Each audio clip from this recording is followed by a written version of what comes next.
तो दोस्तों नमस्कार, हमारे यूट्यूब चैनल में आपका फिर से एक बार स्वागत है। दोस्तों आज 7 घोड़े की तस्वीर के बारे में बात करेंगे कि क्या है इनका रहस्य। क्या ये आपको दिख रही है तस्वीर दोस्तों? दिख रही है ना? क्या ये वाकई में काम करती है या नहीं करती? क्या है इस चीज का रहस्य? बहुत से घरों में आपने देखी होगी ये तस्वीर दोस्तों। तो आज इसके बारे में अपन डिटेल पूर्ण बात करेंगे। चैनल पर पहली बार विजिट कर रहे हो तो चैनल पर सब्सक्राइब कर देना, एक लाइक भी ठोक देना दोस्तों, और वीडियो को शेयर भी कर देना, ताकि मैं जब भी कोई वीडियोस अपलोड करूं तो आप तक सूचना अवश्य रूप से पहुंच सके दोस्तों। तो आज मैं बात करूंगा 7 घोड़े की तस्वीर के बारे में। क्या है इसमें रहस्य दोस्तों?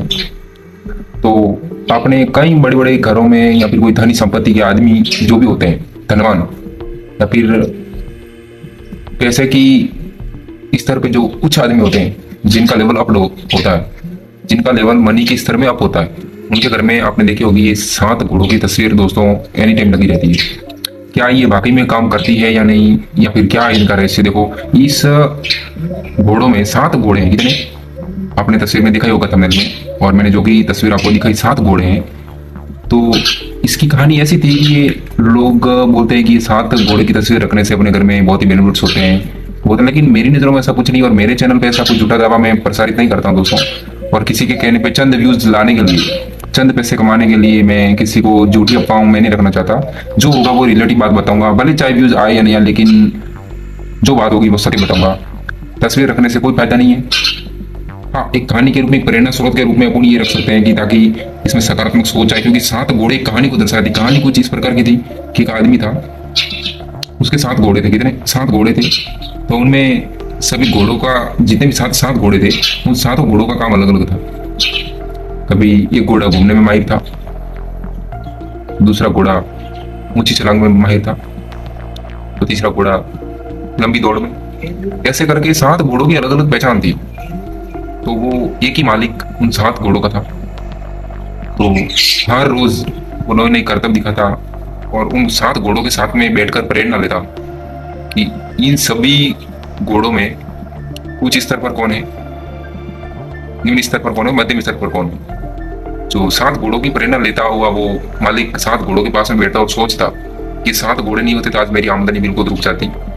उन 7 घोड़ों से प्रेरणा ली उन्होंने, और बाद में एक तस्वीर बनाई, फ्रेम बनवाई, जो घर में लगे, और 7 घोड़े एक दिन समय आने पर वो अलविदा कहे गए उस मालिक को।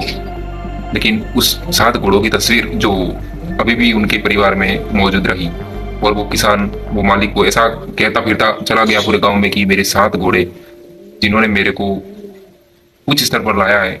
मेरी आर्थिक स्थिति बहुत ही दयनीय थी, कमजोर थी, लेकिन इन 7 घोड़ों ने मेरी स्थिति में काफी सुधार लाया है। जो ऐसी कहानी सुन के और 7 घोड़े की तस्वीर बना के वो लोग मांगने लगे कि ये तस्वीर मेरे को दे दो। ऐसे कर करके बनवाते बनवाते, प्रिंट करवाते आज हर घर, हर गांव में ये चीजें पहुंच गई। यहाँ एक सकारात्मक सोच डालती है अपने अंदर ये तस्वीर, और प्रेरणा देती है कि जिंदगी में संघर्ष बहुत ही जरूरी है। बिना संघर्ष के कोई भी मंजिल हासिल नहीं होती दोस्तों। ये प्रेरणा के स्रोत के रूप में ये अपने को, अपने सामने इनका आकलन होता है। कहीं ऑफिस में देखे होंगे, कहीं अपने मैनेजर के पद पे अपन कहीं पर भी ऑफिस में बैठे हो तो वहां पर ये लगी होती है। चाहे स्कूल्स हो, कॉलेज हो, हॉस्पिटल्स हो, कहीं पर भी आपने, या बड़े बड़े रेस्टोरेंट हो, बड़े बड़े घर हो, उनमें लगी होती है, आपने देखा ही होगा। लेकिन इनका कोई रहस्यवाद नहीं है दोस्तों। यही था रहस्य। नॉर्मल इस तरीके से कोई कहानी के रूप में समझाया गया था। और वही घोड़ों की तस्वीर जो पंडित पता नहीं कौन कौन होते हैं, जो भी है स्पिरिचुअल वे में जो लगवाते फिरते हैं कि ये लगाने से ये फायदा, बाकी कोई फायदा नहीं, प्रेरणा मिलती है अपने को। जब तक कहानी नहीं सुनेंगे तब तक कौन सी प्रेरणा?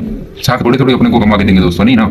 तो वो बात है, इसीलिए आपको अपने आप को थोड़ा मेरे से बाहर रखें, और कोई किसी के बहकावे में आने की जरूरत नहीं है दोस्तों। बाकी चैनल पर बने रहिए, और भी ऐसी नई वीडियो के साथ अपन बात करेंगे। तब तक के लिए जय श्री राम।